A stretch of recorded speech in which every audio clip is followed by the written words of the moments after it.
We don't have any shows till 11.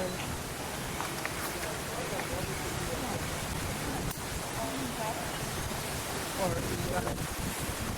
At 11, Vernon, we have reptile, we lake thing. At 11:30, we have our birdie swing.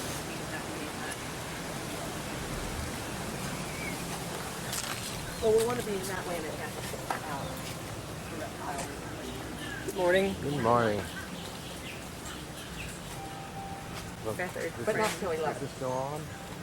I think it goes around the, yeah, furnace. Let me show you. I thought it did. Come on. Yeah. Because there, and we ultimately can walk around the whole thing and be back to reptile in a half hour maybe. Right. And this is showing you the difference, telling you about what we're doing. We go out the other side of here. Either way, that way I think we'll see stuff because I see people stop.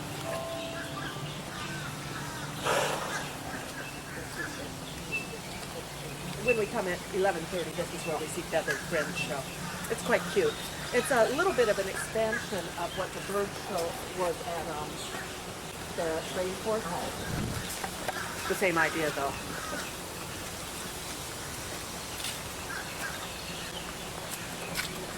Only we missed something back that way.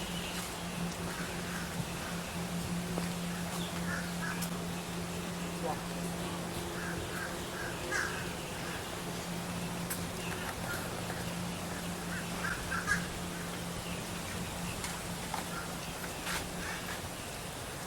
I don't see the miner.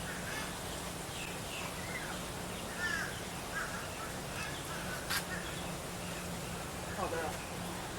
In there, too.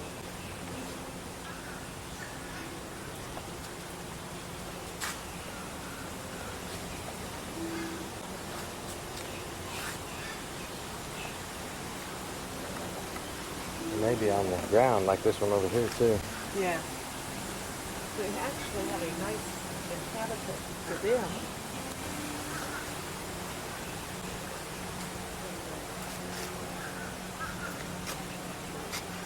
Which one? Oh, there.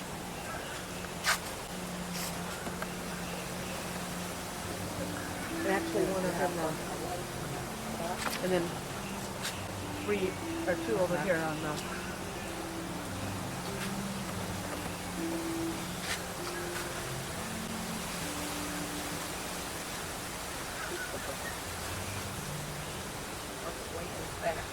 Is it? Oh, I see it back there.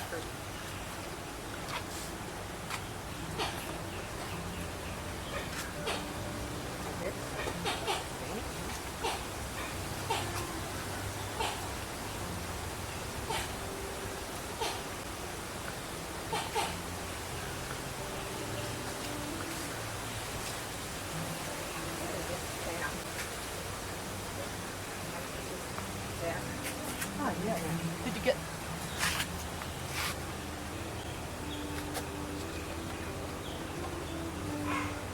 It's giving you his different poses.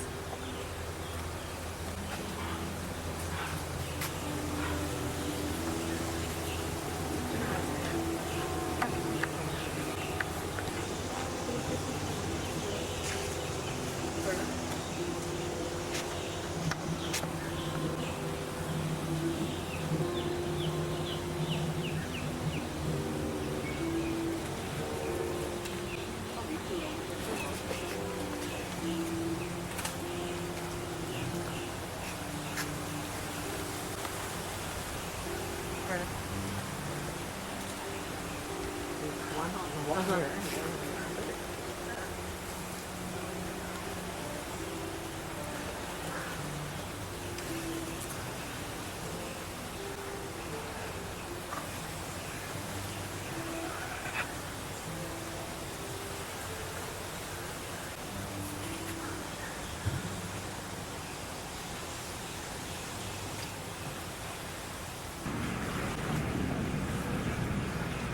Vernon really likes him. He just likes to give me a hard time.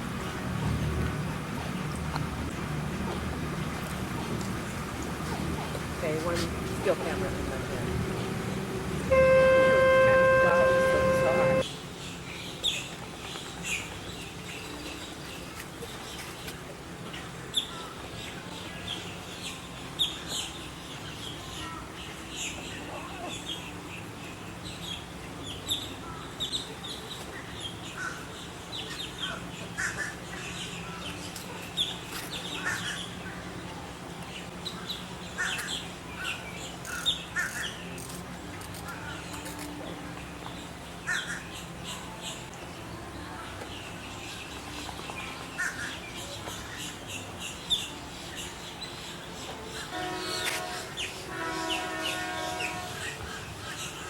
interesting coloring.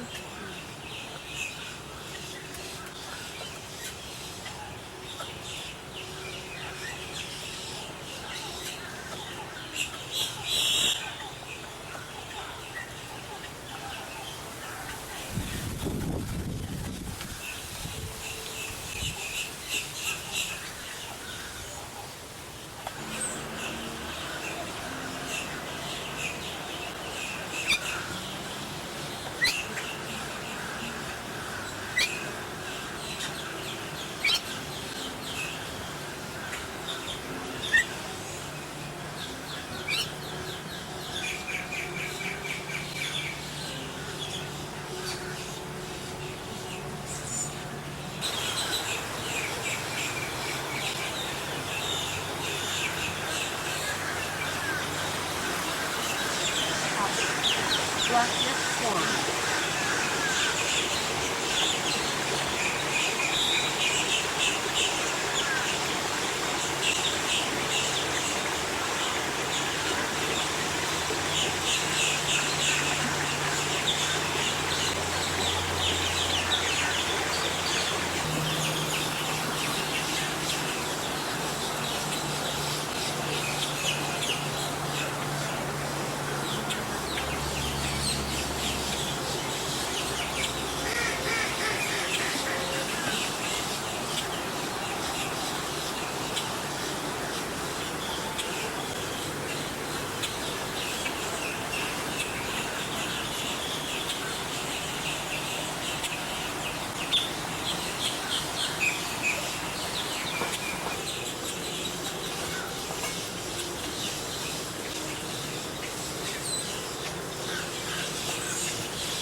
The top one it says primarily for display.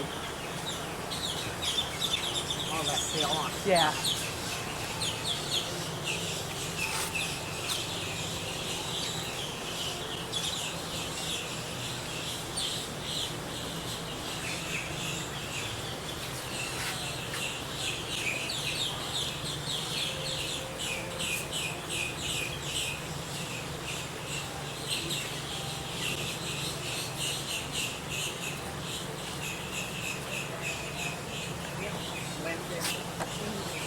Uh-huh.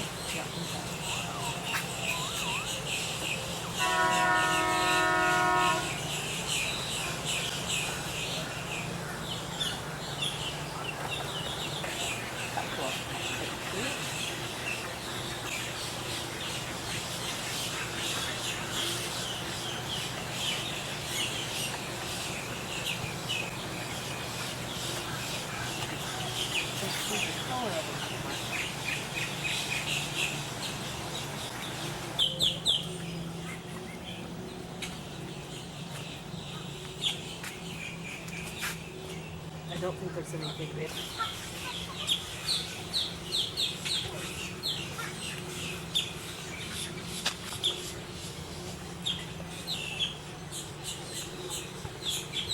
At one point there were less than 100 of these in existence. And with conservation efforts, they're basically making a comeback. That's the one thing that they work a lot on this island is having birds and stuff close to extinction. I noticed these. Oh, it blends in so well. And there's a green one in there too.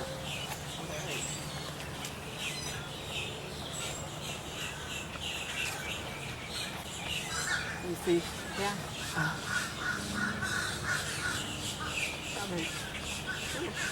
Red ones are females, green ones males.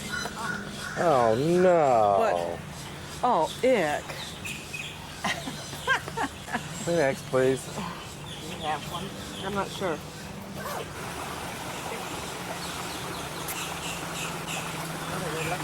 A Look bird. at that. Oh, there is a cat up Yeah. there. A pretty big one. Probably seen better from the other side.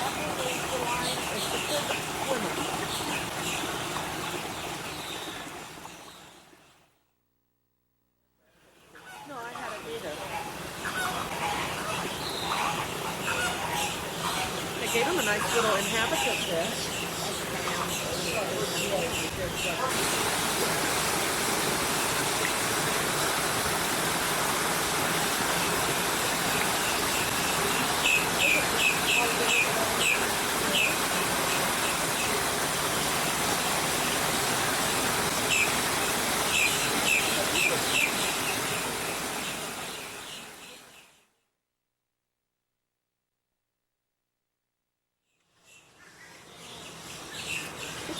There, I just thought we were. No, I don't. No. It might have been a raindrop. Hello? Your little flowers without a lot of wind.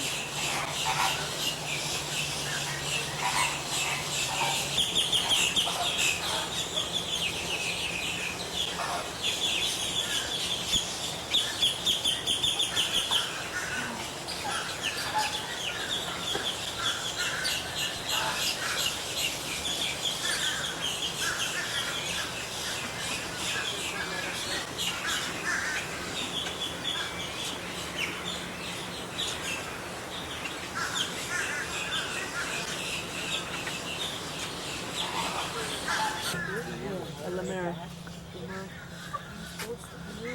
There's two of them there. Beside each other? Mm-hmm.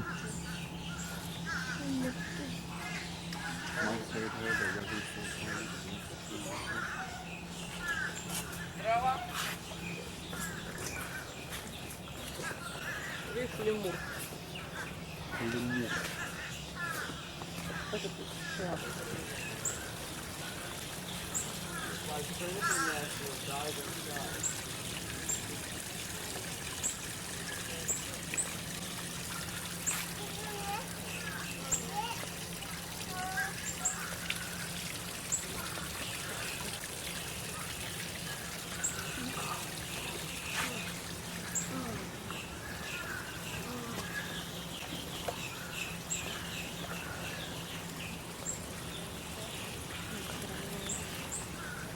Mommy, we're done.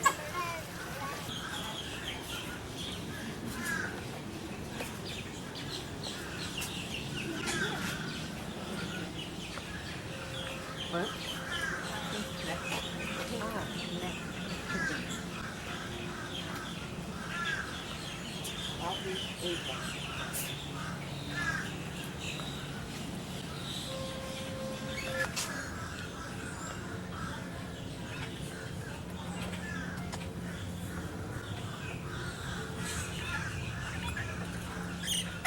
Red.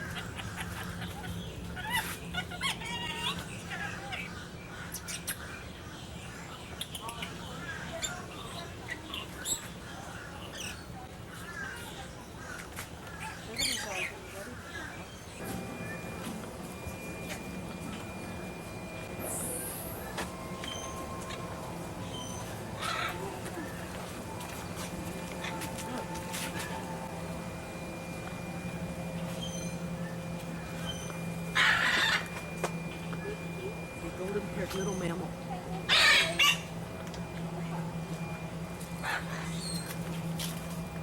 Oh,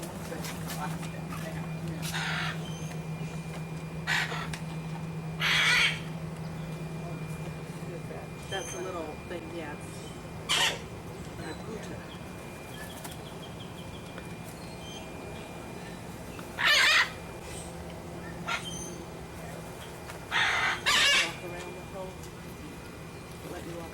No, no. What do these things do?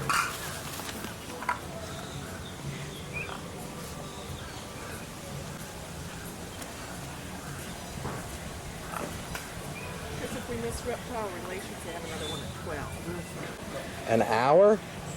They have 11, and then at 11:30 they have feathered friends, and at 12 they have, on the hour they have reptiles, on the half hour they have feathered friends.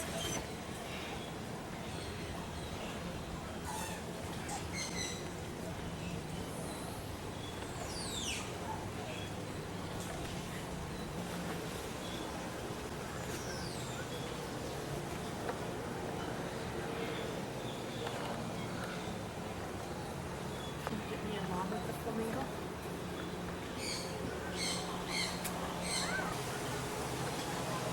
You know, this is all animals up there. Uh-huh. One on a nest down there. Where? Oh, look at the big one nesting, Mom. It's that time of year. That's actually, when we were down in March, they closed this when the birds and everything are nesting for their babies, so they had like a month or so.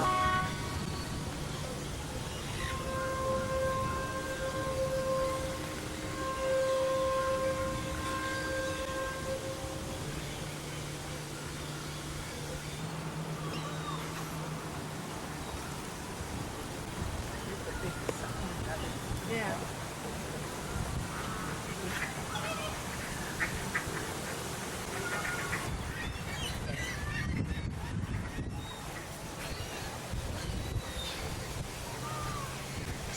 Hammock.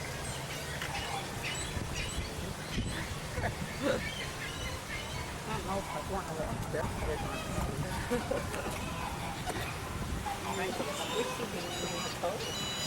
You're suspicious about the method on this one?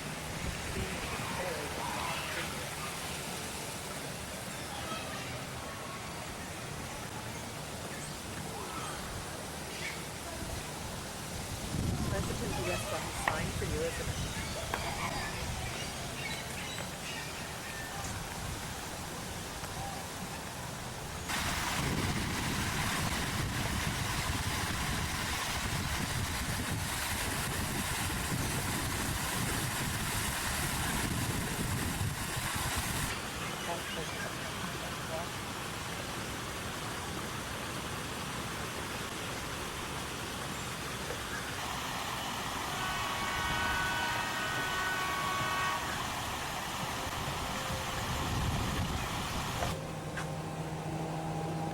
Is that like a grapefruit or something?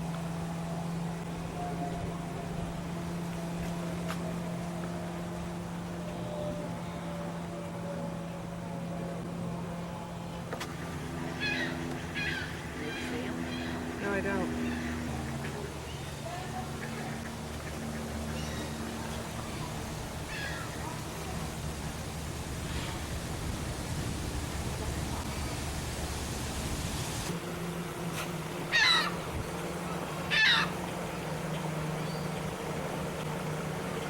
See if you can catch it, Pamela. Should I ride it?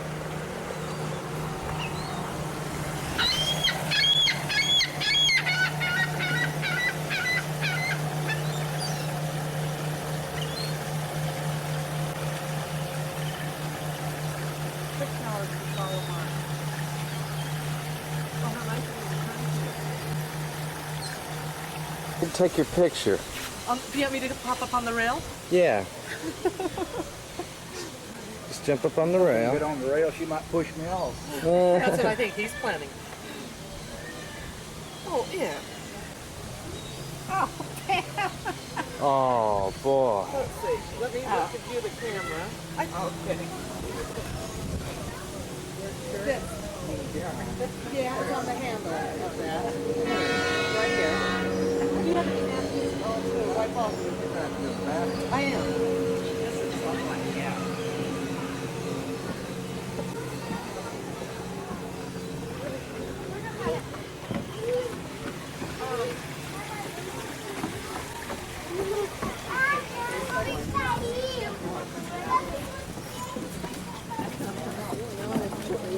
I wouldn't laugh too loud now. It's just about over.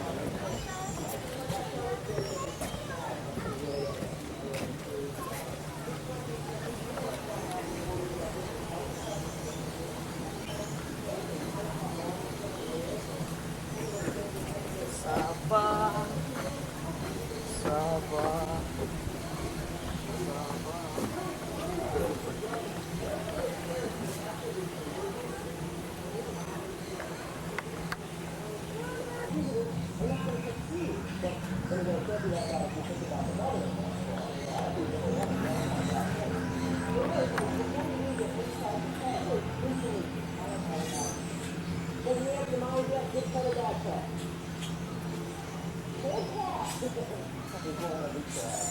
Folks, a little bit of research does really go a long, long way.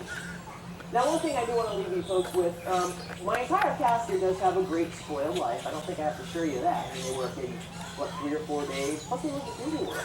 I can't think of a better place to live. But out in the wild, the reptiles are actually facing a lot of problems. And they're very important, as I did say.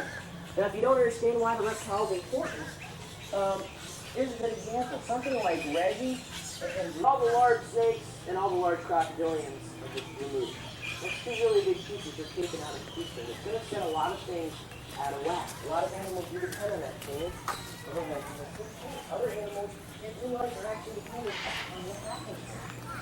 Not only that, we do actually do a lot of great things out there in the ecosystem to help out other creatures. And also ourselves.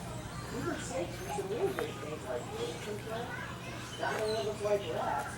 So they actually eat the rats as their diet. Something they do is that really is wrong. They just do it to feed themselves. It's great. But nobody likes rats if you think about it. We like mice. Don't get me wrong. Mice are a totally different story. Matter of fact, the mouse is my boss. It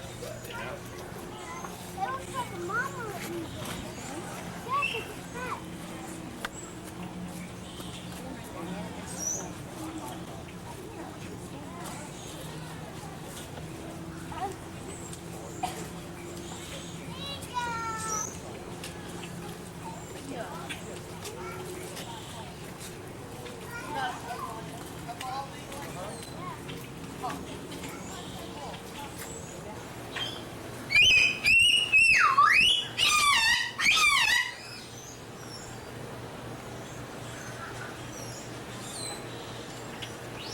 Hello.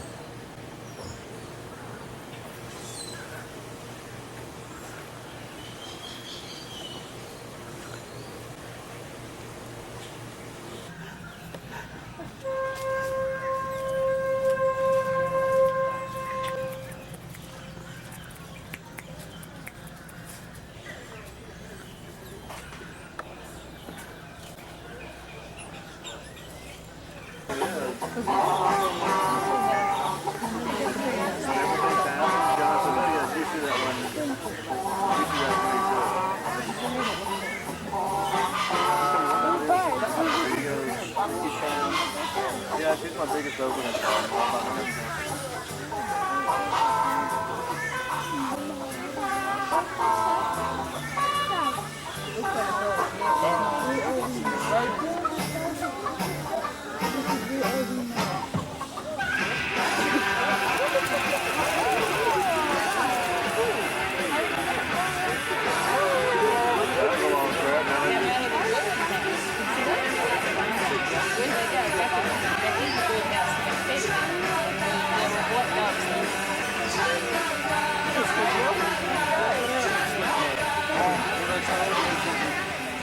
Hi, everybody. Hi. Welcome to the Feathered Friends Show. My name is Matt, and I'm glad you all came by today because we have some beautiful birds that we'd like to introduce you to, like this one. This is Abby, and Abby is a sun conure, a beautiful member of the parrot family from South America. We'd like to welcome you to the show. We're glad you're here. We hope you learned something. We got a beautiful day for January, don't we? And this is why I moved to Florida. Well, we hope you learned something, but we also hope you have fun. So if you like what the birds do, please feel free to clap for them. And maybe most importantly, if you like my partner Lisa's bad jokes, will you please laugh? Okay? Please, you'll make her feel good, I promise. So let's go ahead and start the show. We'll see if this pretty little bird would like to fight the big wind. I think the wind is kind of startling her a little bit, but we'll send her home. And how about a practice round of applause for Abby? She did a great job for us. My partner Lisa. Hello, how's everybody? My name is Lisa, and my friend's name is Owlex. Isn't that cute for an owl? Yeah. And he has a last name as well. His last name is Trevik. So it's Alex Trevik. Got it? Yeah. Okay, anyway, Alex Trevik is a barred owl. And if you take a look at the front of this owl, you'll probably see just why he's called a barred owl, because he has stripes of ours running down the front of him.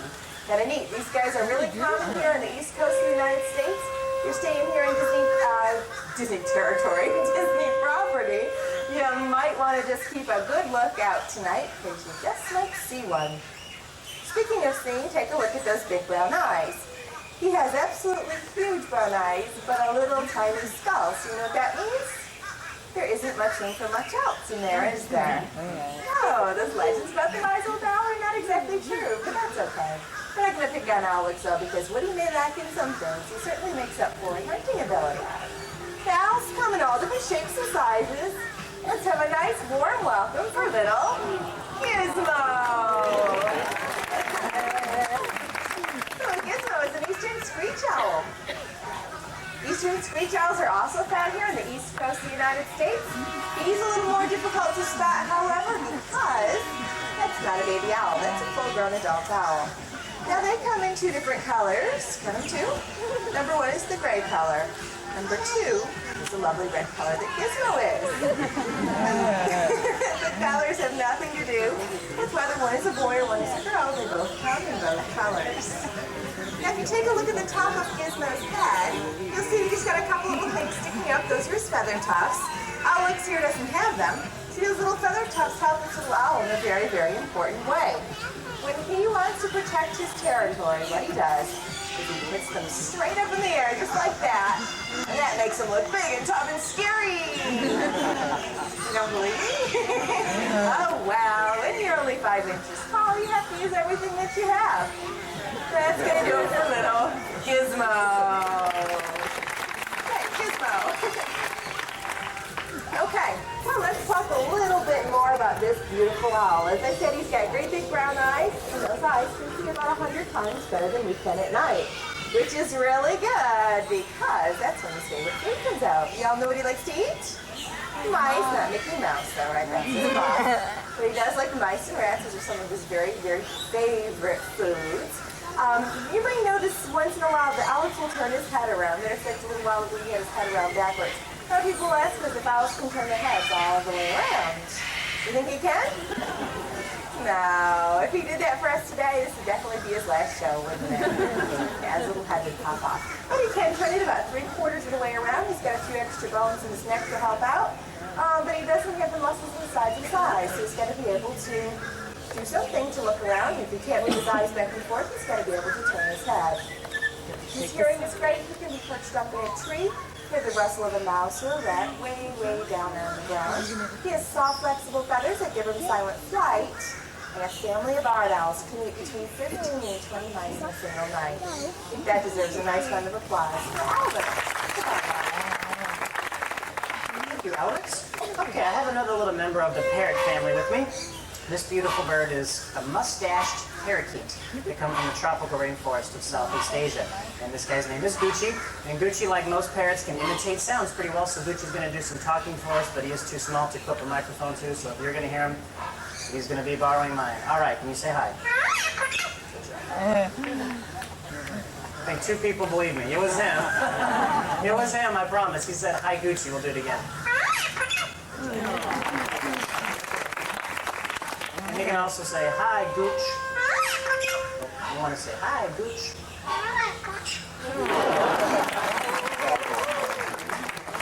All right, I'm lying. He's not talking. What he is doing, again, is he's copying or imitating sounds that he likes. And parrots can make sounds sound just like human speech. If you ask me, another example, hello. Hello, hello, hello, hello, hello, hello. Thank you. Of course, Gucci doesn't have to imitate humans in captivity. Parrots are famous for barking like dogs, meowing like cats. They can do the telephone ringing, and I know one that does a perfect smoke detector beeping. That one's a blast to be around. But a couple of years ago, Gucci heard this. We thought that was cool, so we learned how to imitate that sound just for fun. Very nice. All right. Now, Gucci does not have lips either, right? Parrots have a beak, and I always thought you had to have lips to whistle, but you don't, because Gucci can whistle. Very good. Here's another noise I thought you had to have lips. If you give him something good, he goes. It was him. There we go. Pretty cool. Now, Gucci, like most of the parrots you're going to see here at our zoo, and I would guess most zoos around the country, was a donated pet. Somebody had Gucci, and they gave him to us. And when he first got here, the zookeepers that were taking care of him kind of started to like him. I guess because they didn't have to live with him 24 hours a day. But they told him he was a good boy, and apparently they said good boy a lot because he could say good boy. That's pretty sweet, isn't it? But if you like that, we're going to turn the volume up and do the opposite of sweet. We call this a sinister laugh.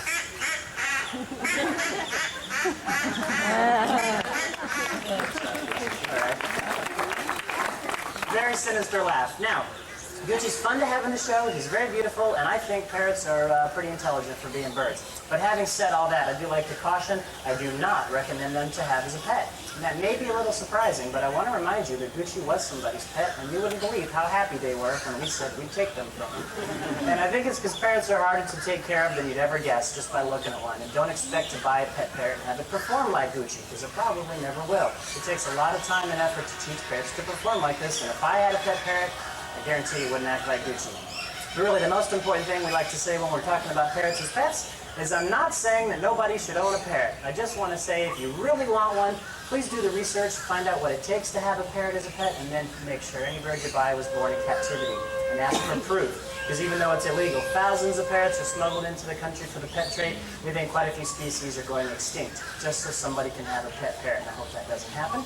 And it won't if we're careful when we choose our pets. But when it comes to Gucci, I think he's a lot of fun to have in the show. He's going to tell you one last thing. He can also say, I gotta go bye-bye. Are you ready? Okay, Gucci, what's next? Thanks, Gucci. All right, well, the next bird I have to show you is a really, really interesting bird. And this bird is from South America. I'm trying to move his heavy rock over here. Okay. Now, this little red-legged Seriama likes to hang out in the grasslands looking for his favorite food, if I can get it out of my pocket, reptiles and lizards. Yummy, huh? She's going, oh no, this is just a fake lizard. It's plastic, I promise. It's not real. So what we're going to do is we're going to put it down there. Let me go ahead and move this over to this spell. Our props are all unraveling. Okay, we're going to put that down there. We're going to pretend he's basking in the sun when along comes the red-legged Seriama.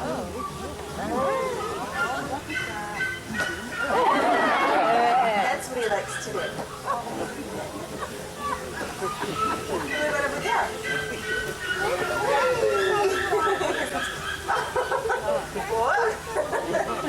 Sorry. It's okay, Damien. Why don't you continue on with what you were doing? See if I can kind of sneak this around.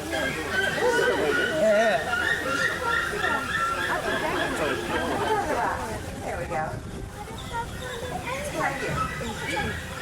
Now this is a natural behavior, and we think it probably kills the lizard. It probably also acts as a nature's own form of meat tenderizer. Yeah. Hello. There.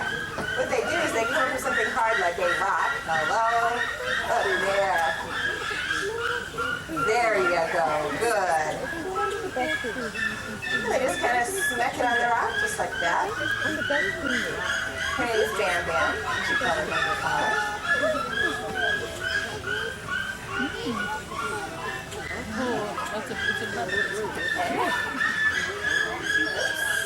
There you go.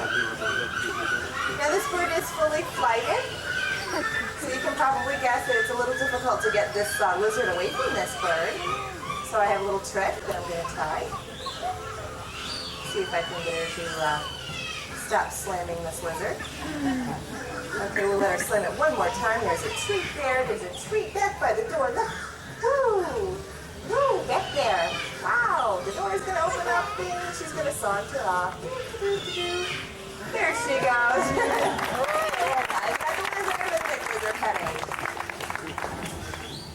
Alrighty, now, of course in this show we like to show you natural behaviors, things the birds naturally do in the wild, not having a parrot ride a tricycle, a bicycle or something like that. So probably the most common thing we think about when we think of birds is flying, so if everybody will look way up there, we'll bring our next bird down.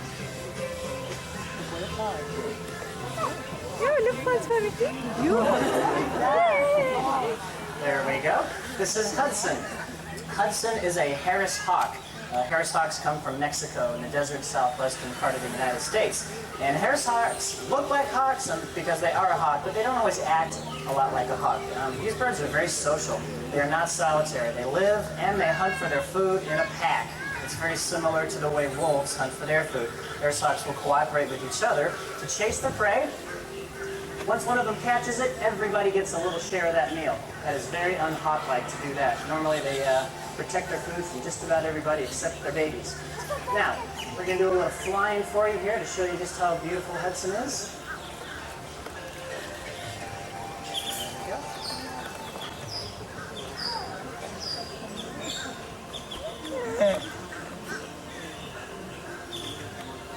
Hawks in the wild, and wherever they are, basically are soaring birds. They tend not to do a lot of flapping.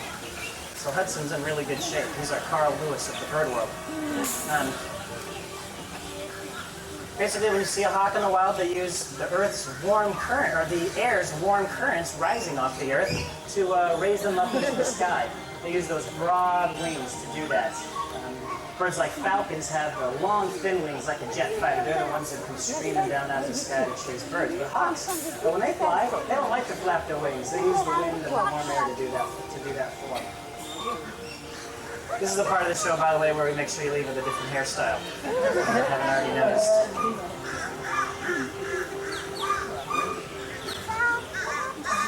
Also, if you may have noticed, if you duck, Hudson just flies lower. You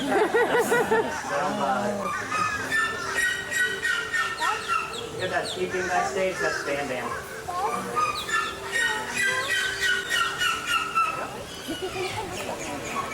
This is also a good example of how birds and airplanes like to fly into the wind.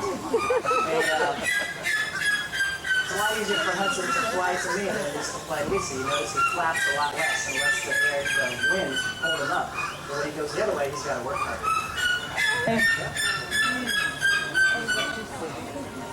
The reason we like to fly Hudson over the audience is because he is a predator. Hawks catch and kill other animals to make their living. And a lot of humans don't like that. In fact, a lot of humans hate predators. But the fact is, Hudson is not mean. He's also not nice. He's just a hawk. And he wants to make his living just like everything else does. And the way he does that is by catching other animals. There's nothing wrong with that. That's how nature keeps things in balance. Spiders control insects. Hawks control the rodent population. Wolves and mountain lions used to control the white-tailed deer population until we got rid of all them, so now we have lots of white-tailed deer to deal with. So if you see a hawk flying over your house, remember that that bird weighs just barely over 1 pound. He's not going to fly off with your dogs, your cats, your children, even if you want him to. He's going to leave them alone. He's going to take care of your rodent population. Do one last flight up to me. And you may notice I'm going to reach up and grab his little leashes here to make sure that everybody's safe, and he's dropping his wings. That's called mantling. That's how hawks protect their food from somebody who might want to steal it from him, but I don't eat raw mice, so he has nothing to worry about. But that is the end of Hudson. It's also the end of our show. We'd like to thank you for coming out, everybody. Thank you very much. If you have any questions, we'll hang around, and I think Lisa will be right back out with free stickers. It's her way of saying thank you for that. Hi! Hi! How you doing out there? Good. Wow, lots of enthusiasm, huh? Hi! Hi! How we doing? Great. Well, there we go. That's a little bit better. Well, welcome everybody to the Reptile Relations Show. My name is Paulie, and out here on Discovery Island, I am what's known as a herpetologist. You know what that means is I'm the one who's responsible for the well-being of all the reptiles and amphibians out here, just like Mr. Curly. But before we get into my first guest, got a little quiz for you. I want to see just how smart you folks are. Basically, the reptiles have been summed up into 4 main categories or groups. Tell you what, you can name them off. We're going to take a look at some of them. Now, who thinks they can tell me what a type reptile is? Who can think of one? It's pretty easy. You got one. What's one? The shell reptiles. Excellent. That's one. What's the other one? Snakes. Great. That's 2. Way in the back. What's the other one? What? Lawyers? What? Oh, lizards. Won't go there, right? We're good. We got the snakes, the shell reptiles, the lizards, and who's got the last one? Somebody else? Oh, what's the last one? Good job. The crocodilians. We got them all. Smart audience. Got the crocodilians, the shell reptiles, which is stuff like turtles, terrapins, tortoises. We've got the snakes, everybody loves. And last but not least, the lizard group. And that's actually what you're looking at here, my representative here. This is called a prehensile-tailed skink. That's quite a big word. It is a little bit of a weird reptile. I will tell you that. They are much different from a lot of other animals, and I'll fill you in on that in just a minute. Now, he is almost fully grown, so you're looking at a pretty big one here, and you might think they're small compared to a lot of other lizards, This is about the largest type of skink there is on the planet. Well, as I said, he's a little bit weird because of this tail right here. This tail is very strong, very muscular. Does make them different from other lizards like a green iguana. Green iguanas have tails that are meant to break off very easily should a predator get a hold of them. What happens is this little flimsy tail they have, made just for fat storage and to break off, actually snaps off. Predator's left holding this tail while the iguana scampers away to safety, and they're going to grow a new tail back anyways. Well, the skinks fall under some much different circumstances. Very strong tail here, as I said. Very strong. They'll actually use this as a fifth leg in climbing. This isn't coming out without a huge fight. They'll actually use this. Because of this, they got another name you might have heard of. A monkey-tailed skink. See? Folks, this is his only trick. This ain't the bird show you're looking at here. That's about it. A great Christmas ornament. You can hang them on your trees. Real festive little lizards deck the halls with prehensile-tailed skinks. Fa la la la la. Well, okay, not following. Great good luck charm for the New Year's. You know, just hang them on your keychain. It really beats a rabbit's foot, huh? This will bring you good luck all year. Now, huh? Okay, now, some of you might think that's cruel, me dangling him by his tail. In fact, it's really not. It is not uncommon to actually see them doing this out in the wild. You see, these are something called arboreal lizards. They're not ground lizards. It means they spend most of their lives climbing up and down trees. See how a really strong and muscular tail does come in very handy as a form of added insurance for falling. Works out as a great little anchor. What I mean by that is if they see a branch they want to lower themselves down to, out comes the old bungee cord and they lower themselves down to it. Very strong tail, very muscular. Not a lot of other animals will actually hang by their tail. If you think about it, it does make them pretty weird. They're one of the few that will actually do that. I know, you can pick up a puppy dog and go, oh look, he's hanging by his tail. Doesn't really mean he wants to. The skinks are one of the few that will actually hang by their tail by their own choice. And that does make them pretty weird. And it does make them very unique in the whole reptile world, not even counting the rest of the world. Now they are very slow, and I do want you to get a good idea of just how fast they are. I'm going to do a little speed demonstration. Now don't blink or you might just, well you probably won't miss it, they're not very fast. Just keep your eyes on them. And you will witness top speed. Look at him go, huh? He's going to be exhausted by the last show. Now, if you look at him, you're thinking, wow, he's slow. How does he eat? Well, they're very good hunters, as a matter of fact. They can catch their food very easily. They're very strong, very sharp teeth. They're very strict vegetarians. Now, if you don't believe me, you see just how fast he is, right? Now, could you picture him having to catch anything much faster than a leaf? I couldn't. And simply, if they had to catch anything fast like that, like, I don't know, an insect or a mouse, there's just no way. They'd, of course, be extinct.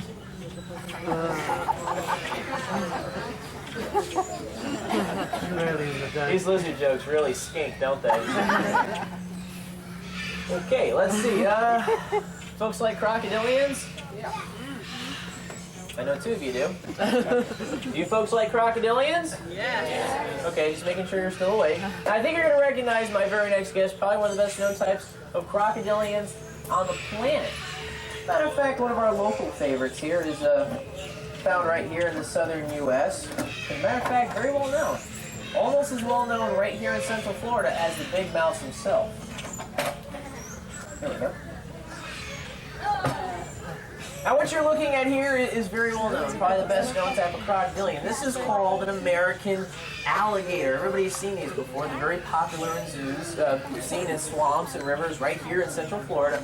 Plus they're seen in the movies all the time, in commercials and ads. Everybody knows him. Now he is kind of small. You're looking at a 1-year-old here. He is very young, just have lots of growing to do. Not pretty good average size for when they're fully grown. Somewhere right around 9 to 12 feet long. That's pretty big. The record, as a matter of fact, in case you're wondering, is 19 feet 2 inches. The longest alligator ever found. Which isn't really all that big if you compare them to some of their Australian or African relatives, like the Nile crocodiles or the estuary crocs. They can reach almost 30 feet long. So the alligators are second to them in size. But I like to use the alligators, one, because everybody loves alligators, and two, because they have a really wonderful story. See, just a couple years back, the American alligators almost went extinct. Mankind was hunting them almost to extinction. They almost disappeared off the planet. People were just pulling them out of swamps and not even caring or giving them a chance to reproduce out in the wild. Well, some lawmakers and some scientists and some biologists and some zoologists, a whole bunch of people had to get involved, do a lot of studies, do a lot of research to prove that the disappearance of the American alligators was having a really bad effect on the ecosystem.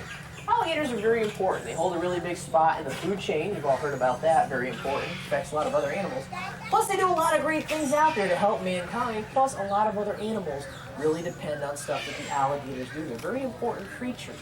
To give you an idea just how well they're doing, just a couple of years ago, scientists went out there, couldn't find all that many alligators.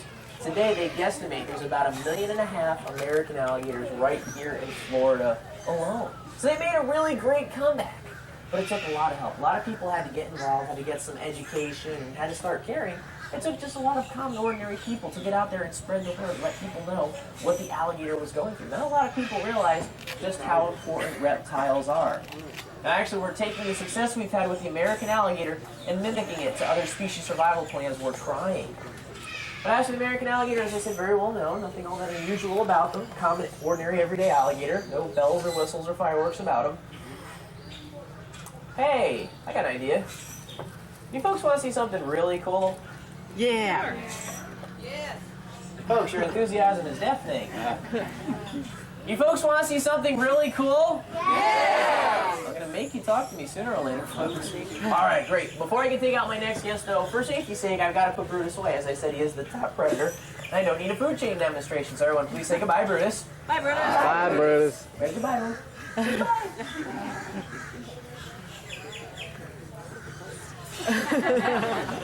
Okay, folks, last chance. I know you can do this. Don't let me down. See you later. Alligator! Okay, maybe it's just me, but my ears might not be working right. Now, I heard a couple other things. I don't know what it was. I'll run through it real quick for you. When someone says, see you later, you say, alligator. Real simple. That's fine. Okay, now if you forget what you're supposed to say, you crack under pressure, here's a big green cue card for you, okay? So you don't forget your line. But now I heard some of you, and I heard you screaming it, and good job to both of you folks. But just a little bit of feeling here. See you later. Not bad. We kind of like went in a wave formation. I like that. My best show yet today. Good job, folks. But that's my first show, if I said that to him or not. Okay. Now my next guest, I know you're just going to immediately fall in love with and want to bring one home for your very selves, or at least give one to your mother-in-law to scare her. But it does bring to mind a really great point. A lot of people do commonly ask me, being that I'm in the zoo field here, what would make a good pet for them? They see some of those beautiful birds at the bird show, or see some of those really cute bright blue frogs, thinking they'd be good pets for them, and a lot of reptiles I get asked about too. Well, a real easy way to sum that up that all of you can do without even asking anybody is do some research. Find out all about them. Look it up in a book. Do not walk into a pet store and pick up the first pet you see without doing any research, because some things in pet stores might not make the best pets for you. I know, it's a little bit misleading. The word pet is right there in the title of the store, huh? Really, do some research. Find out all about any type of animal you're considering getting, not just reptiles. Actually, I do bring this subject up because my very next guest is seen for sale all the time in pet stores. As I said, might not make a good guess for you, but I'll let you folks figure out if it would make a good pet or a bad pet. I'm not going to tell you what example I brought out today. But just in case you folks think I know a lot about reptiles, I don't need to do any research. My very next guest and I are going to reassure you, just a little bit of research really does go a very long, long, long way. I love my job. Ooh, wow. Do you folks like reptiles? Yeah, whatever. Do you like snakes? Yeah. For those of you who do not like snakes, what don't you like? The big ones, the little ones? Any ones. Don't like any snakes at all. But you still came to the show. Didn't think there's going to be a snake in the reptile show, huh? Well, I tell you what, you folks are going to love my next guest. Come on up. Alrighty. Come here, sweetie. Now, actually, big, beautiful snake. What you're looking at is called a Burmese python. This is what's considered to be the third largest type of snake on the planet. Now you think about it, that's quite a big reputation, huh? Oh, she doesn't like snakes, but she's taking pictures of her. Can't resist, huh? Sooner or later, everybody likes the reptiles. But you think about it, third largest, let's see, that's a big reputation for such a small snake to live up to. And I do apologize for her puny size. What you're looking at here, folks, is a 4-year-old. Now, if you think about how much growing your average 4-year-old human has left to grow, proportionately, this snake and a 4-year-old human have about the same amount of growing left. What I mean by that is when a 4-year-old's done growing, they look completely different. Same thing is true for Reggie, because right now she's only 11.5 feet long, 70 pounds. But when she's fully grown, it's a different story. She could get somewhere around 25 feet long, and they can and have been able to weigh over 400 pounds. Do you imagine a snake that big? No? Well, you're going to have to. I'm not bringing one out, folks. I'm sorry. But I tell you this because Burmese pythons are for sale in pet stores. I see them all the time. I don't know about your local regulations, but anybody could walk into a pet store right here in Central Florida and pick up a Burmese python without any sort of permit or license. That's a little bit scary because you're looking at a lot of snake here. Yet this is only 4 years worth of growth. They do have a lot more to go. But this is a constrictor. It's not venomous, not a drop of poison inside of her. But it doesn't mean she's not dangerous. This entire body is chock full of muscle, very strong muscles. She uses it to constrict her food.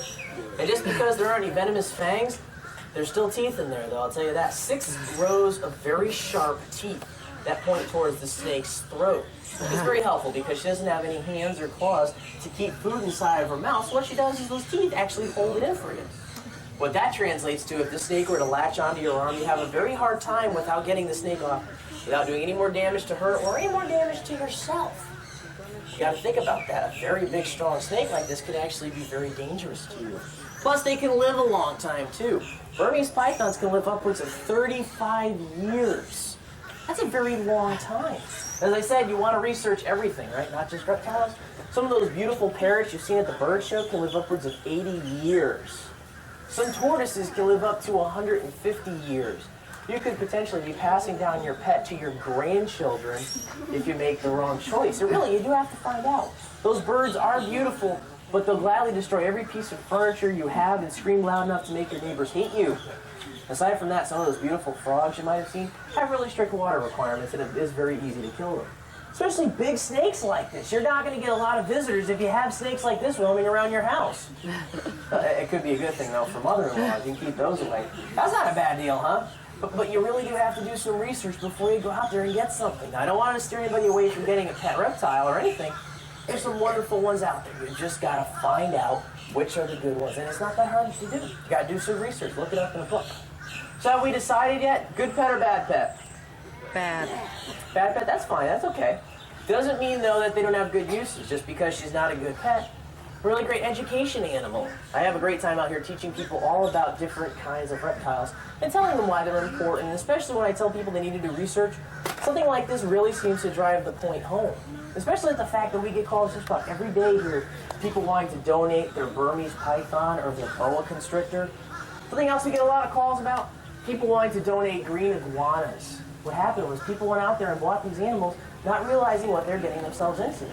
Those cute little green lizards that are green iguanas you see in the pet stores, a lot of people don't realize a couple years down the road you could have a 7-foot lizard running around your house.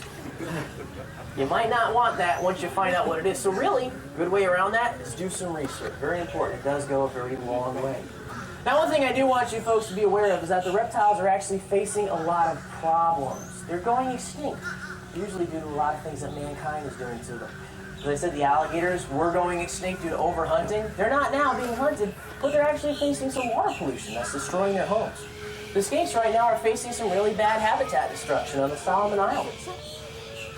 Unfortunately, though, people don't seem to realize just how important these reptiles are to us and to other animals. Now, I did say they're important, and I'll actually prove it to you.